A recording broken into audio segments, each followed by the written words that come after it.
All right, boys and girls, I am back to read another Goldilocks story. Just a reminder, we have read Goldilocks and the Three Bears. That was our original story.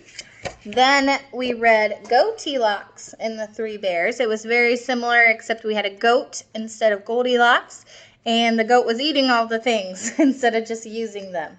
Okay, and then at the end, she felt bad, and so she brought them flowers for them to eat. Okay, so our next one is called Goldilocks and Just One Bear. So there's just only one bear, not three.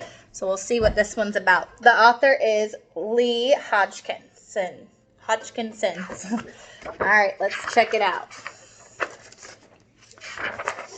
Once upon a time, so we know it's a fairy tale. Once upon a time, there was this bear. One minute he was strolling in the woods, all happy-go-lucky. The next minute, he didn't have a crumb of a clue where he was. He was one completely lost bear.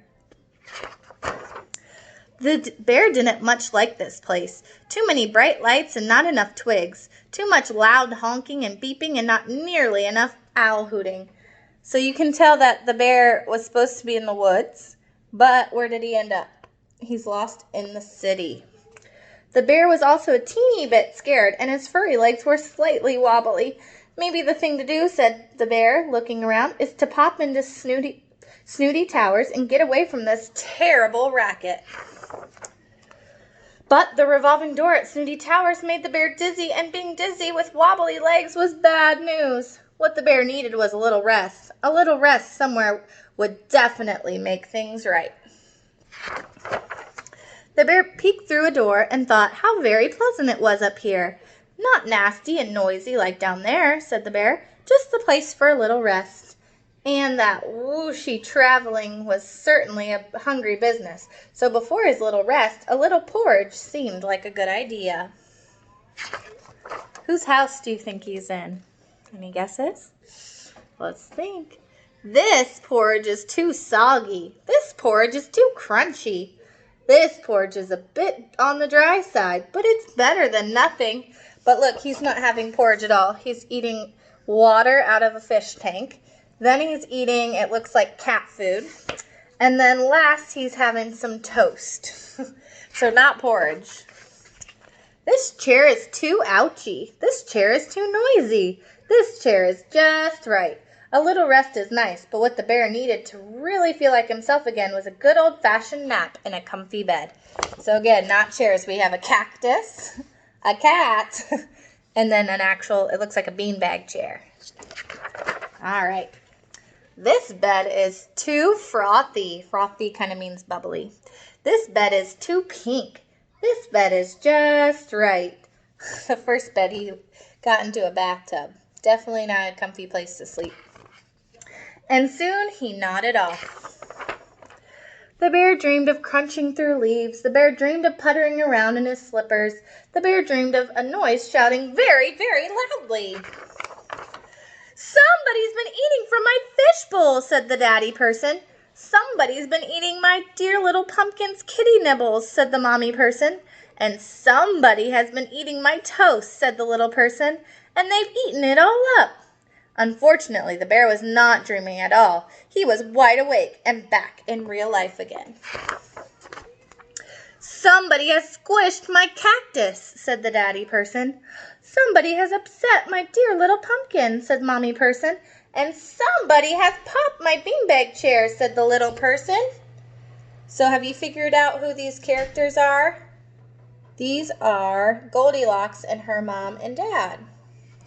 So it's kind of the opposite of Goldilocks and the Three Bears. Instead, we have a bear and then Goldilocks' family. Oh, Mason's home, so we'll see. He might want to sit for it. Somebody has been sleeping in my bath, said the daddy person.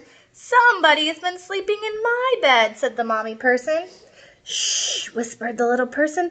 I think that somebody is sleeping in my bed right now. The bear peeked from under the covers to see a daddy person, a mommy person, and a little person standing right there. The bear thought that the mommy person looked ever so slightly familiar, and the mommy person thought that gobbling other people's breakfast, breaking other people's stuff, and snoozing in other people's bed seemed ever so slightly familiar too. And it was. What do you think it is? Baby bear? Said the mommy person. Goldilocks? Said the bear. They hadn't seen each other in ages. Porridge? Asked Goldilocks. The bear nodded. So Goldilocks cooked up a big bowl and plunked it in front of him. It was not too hot. It was not too cold. It was just right. It made the bear almost forget about that once upon a time when Goldilocks had behaved so badly. This little bear would never dream of doing anything like that. And although it had been good to see Goldilocks living so happily ever after with those charming people, the bear decided it was time to go back home to the woods. So this is what happened after Goldilocks and the three bears. So the bear ended up at Goldilocks' house when she's an adult, and he did the same thing to her that she did to him when he was a baby. All right, so your job today is to tell your homework helper what things were the same and what things were different between Goldilocks and Just One Bear and Goldilocks and the Three Bears. And we have my little helper, Mr. Mason. Can you say hi? Hi. Looks like he found a snack. All righty, we are done with our books for today, and I will see you all tomorrow. Bye. Bye.